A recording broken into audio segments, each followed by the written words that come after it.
Breaking news. স্বপ্নভঙ্গের আরেক অধ্যায়। কাতারে কাজের আশায় হাজার হাজার টাকা খরচ করে শেষমেশ শুধু হতাশা আর অশ্রু।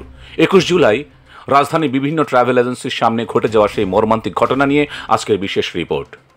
সকাল থেকেই রাজধানীর মতিঝিল, ফকিরাপুল, মোহাম্মদপুরের বিভিন্ন ট্রাভেল এজেন্সির সামনে অদ্ভুত দৃশ্য। হাজার হাজার মানুষ ভিসার আশায় দৌড়ঝাঁপ করছেন। গুজব ছড়িয়েছে আজই কাতারি স্পন্সর ভিসা দেওয়া হবে, কিন্তু বাস্তবতা এক কথায় ভয়াবহ প্রতারণা।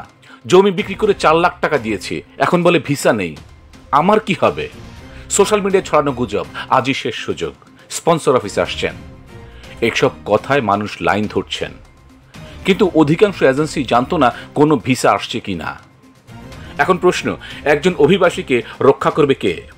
বিশেষজ্ঞরা দাবি করছেন বেসরকারি এজেন্সিগুলোর উপর কঠোর নজরদারি, স্বচ্ছ রিক্রুটমেন্ট সিস্টেম এবং ভুক্তভোগীদের জন্য জরুরি হেল্পলাইন চালু করা এখন সময়ের দাবি।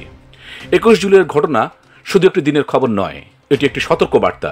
যদি এখনই এই অব্যবস্থাপনা বন্ধ না হয়, তাহলে ভবিষ্যতেও এমন হাজার হাজার স্বপ্ন ভাঙবে। আপনি সচেতন হন, শেয়ার করুন, কণ্ঠ হন। দেখার জন্য ধন্যবাদ। Subscribe now for daily news and updates.